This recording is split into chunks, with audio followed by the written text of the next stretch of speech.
खरं तर 5 तारखेला बारामतीमध्ये ओबीसी बहुजन एल्गार मोर्चा पार पडला आणि यानंतर काही ओबीसी आंदोलकांवर जवळपास गुन्हे दाखल करण्यात आले। ओबीसी आंदोलकांनी आज पत्रकार परिषद घेतली। नेमकी त्यांची भूमिका काय या संदर्भात आपण त्यांच्याशी बातचीत करू। काय सांगाल, आज पत्रकार परिषद घेतली, काय नेमकी भूमिका आहे? नमस्कार, मी किशोर कमल भानुदास सिंगणे, एक सामाजिक कार्यकर्ता, क्रांतीसूर्य बहुजन एकत्रीकरण या संस्थेचं अध्यक्षपद म्हणून मी भूषवतो। 5 सप्टेंबर रोजी जो काही इथं एल्गार मोर्चा झाला त्याबद्दल खरं सांगायचं तर बहुजनांच्या हक्कासाठी, ओबीसींच्या हक्कासाठी जर कुणी एक सामाजिक कार्यकर्ता म्हणून बोलण्याचं धाडस करत असेल तर त्याचा आवाज दाबून त्याच्यावरती विविध प्रकारच्या केसेस लावणे म्हणजे हा खरं एक सन्मान आहे आणि या सन्मानासाठी आम्ही तयार आहोत। म्हणूनच मी नेहमी म्हणेल की आपल्या हक्काचं हे आपल्याला मागावंच लागणार आहे आणि ते जर सन्मानाने मागून दिलं नाही तर आपल्याला त्याच्यासाठी लढावाच लागणार आहे। या महाराष्ट्रातील सर्वच सामाजिक संस्था ज्या बहुजनांसाठी आणि ओबीसीसाठी लढतायत त्यांनी हे लक्षात ठेवावं आणि आपलं आंदोलन हे अतिशय तीव्र करावं ही नम्र विनंती। काय मागणी आहे तुमची? आज पत्रकार परिषद घेतली। बारामती शहरामध्ये असं झालंय, प्रशासनाचं चोर मोकाट फिरतायत आणि संन्यासाला फाशी दिली जाते। बारामतीमध्ये एवढ्या मोठ्या प्रमाणावरती अवैध धंदे चालतात आणि त्या अवैध धंद्याला आळा घालायचं सोडून जो न्याय मागायला जातोय त्या न्याय मागणाऱ्याला जर गुन्हे दाखल करत असतील ती खूप लाजिरवाणी बाब आहे। बारामती शहरात पीआय आल्यापासून सगळीकडे बोलबाला आहे की गुन्ह्याचा रेट कमी झाला, गुन्ह्याचा रेट कमी झाला। अहो, हप्त्याचा रेट बी वाढला ना। आम्ही आंदोलक त्या दिवशी तुम्हाला हप्ते देऊ शकत नव्हतो, त्यामुळे आमच्यावरती गुन्हा दाखल झाला आणि जे अवैध धंदे करतात त्यांनी तुम्हाला हप्ते त्यांचे वेळोवेळी पोचवतात म्हणून त्यांच्यावरती गुन्हा दाखल होत नाही। हा नवीन पायंडा बारामती पोलीस प्रशासनाने या ठिकाणी पाडलेला आहे। त्यामुळे आम्ही 15 तारखेला आम्ही 14 बांधव पोलीस स्टेशनला हजर होऊन आम्हाला अटक करून घेणार आहोत। काय तुम्ही मागणी केली? आता तुम्ही असं म्हणताय की आक्षापोटी नेमका गुन्हा दाखल झाला, काय काय असं म्हटलं तुम्हाला की हा गुन्हा नेमका आक्षापोटी दाखल झाला? मोर्चा जो होता त्या मोर्चाचा मी आयोजक म्हणून मी नव्हतो।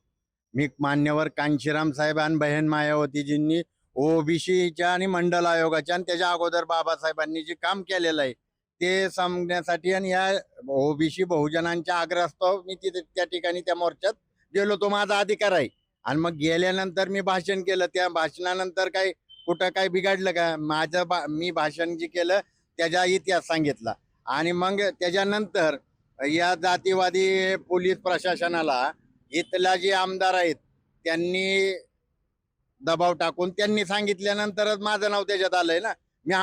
मी त्याचा आयोजकच नाही, मला कुठलं नोटीसच दिलेलं नाही, माझ्या बरोबर मला सांगितलेलं नाही, माझ्या बरोबर बारामती शहर पोलीसचं कुणीही आलेलं नाही आणि मग माझ्यावरती जो गुन्हा दाखल केलाय तो अजितदादांनी पद आणि गोपनीयतेची जी शपथ घेतलेली आहे त्याचा भंग केलाय। तुम्हीच माझी ती बाईट घेतली होती ज्याच्यात मलिदामुळे अजितदादाची पत्नी ज्या आहेत त्यांचा पराभव झालेला आहे आणि ह्या सगळ्या मी निवडणूक लढवलेली आहे, लोकसभा लढवलेली आहे, विधानसभा लढवलेली आहे।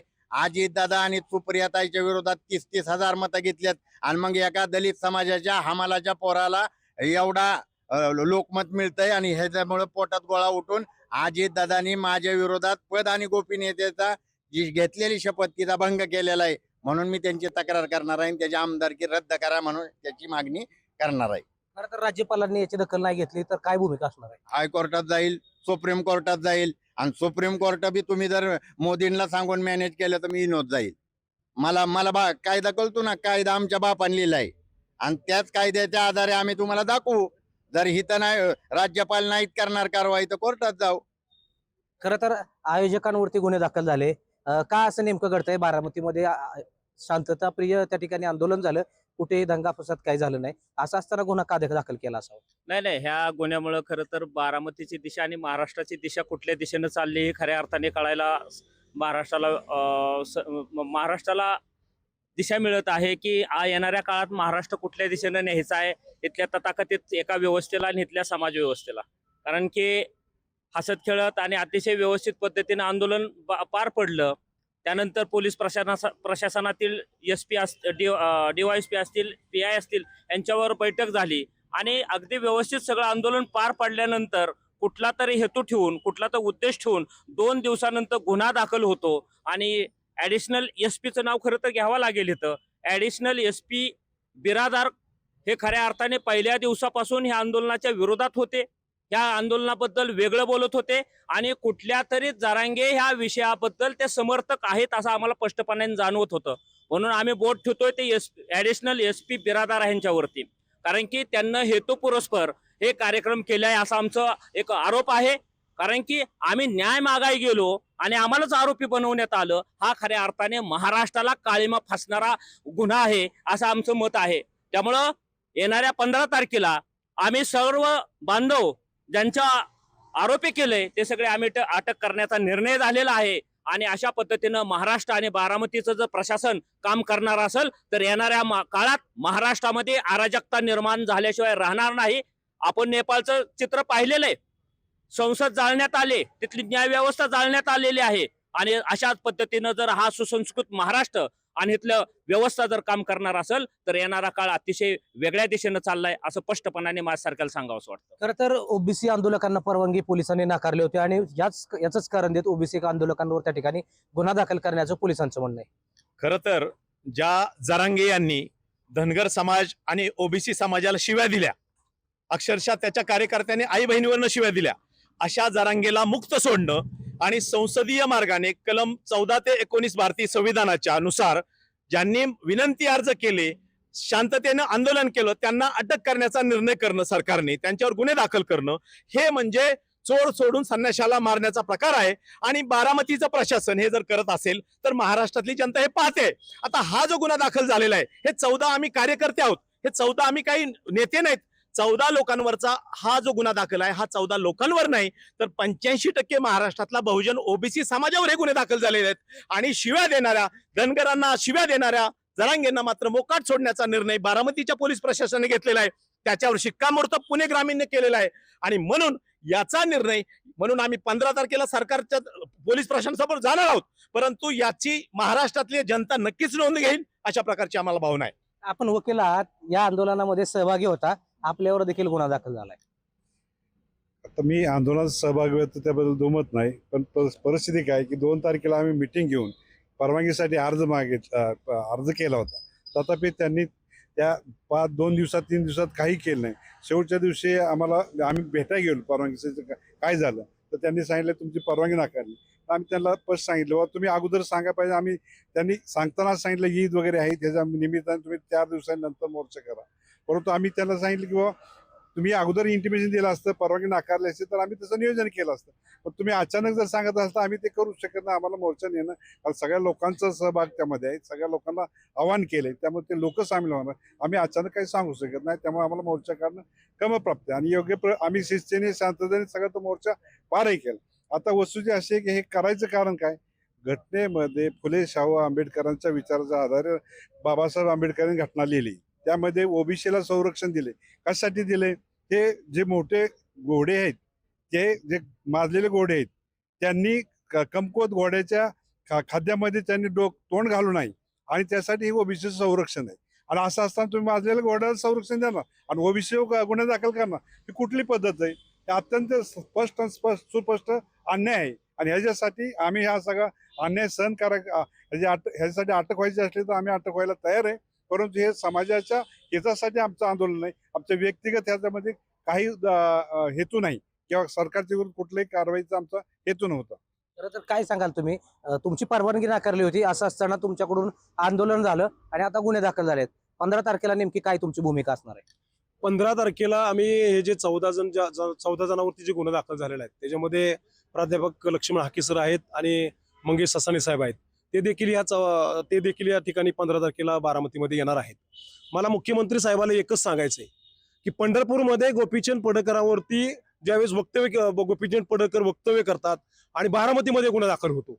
जर मनोज जरांगे धनगर समाजाच्या बाबतीमध्ये तिथं वक्तव्य त्यांनी केलं, अतिशय खालच्या पातळीवरती त्यांनी वक्तव्य केलं, त्याचा गुन्हा बारामतीत दाखल केला नाही. म्हणजे हे चाललंय काय नक्की महाराष्ट्रामध्ये? तुम्ही ओबीसी बहुजनांना अक्षरशः तुम्ही एकदम असं सोडून दिलेलं आहे, वाऱ्यात सोडून दिले आणि नुसतंच सांगताय तुम्ही ओबीसीच्या आरक्षणाला धक्का लागणार नाही. कशाचा धक्का लागणार नाही? भाजप सांगतंय, पहिला अटक करा. भाजप सांगतंय आम्ही ओबीसीचा डीएनए आणि कुठेतरी भाजपकडूनच ओबीसीची गळचेपी होते. अहो कसला डीएनए घेऊन बसला?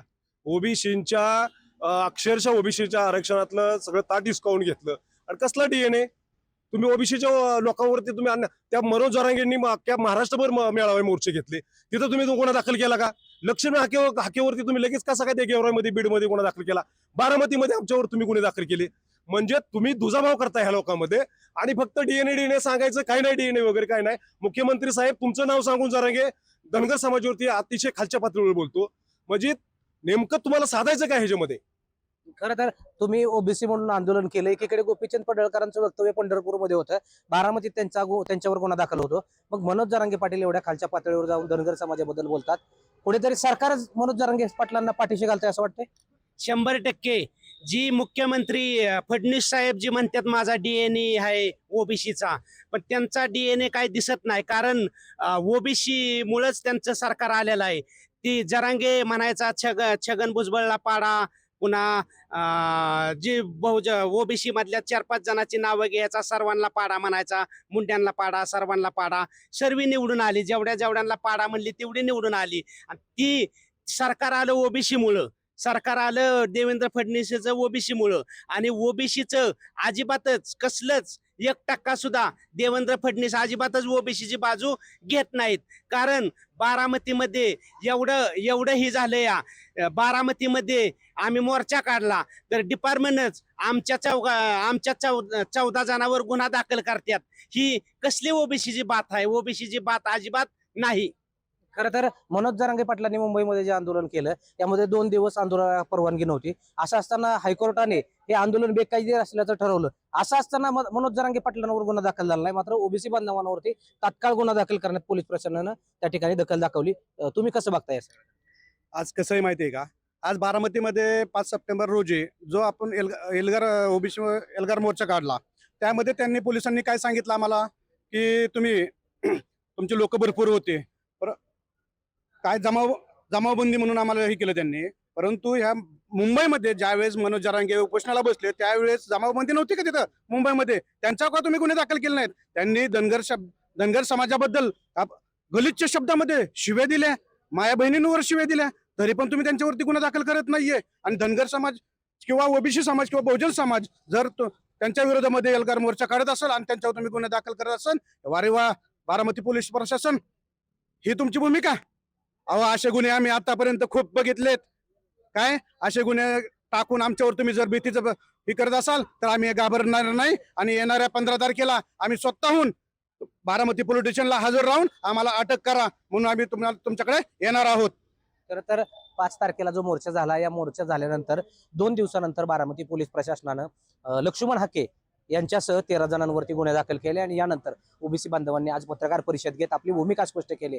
खरं तर यामध्ये बहुजन समाज पार्टीचे काळराम चौधरी या ठिकाणी उपस्थित होते.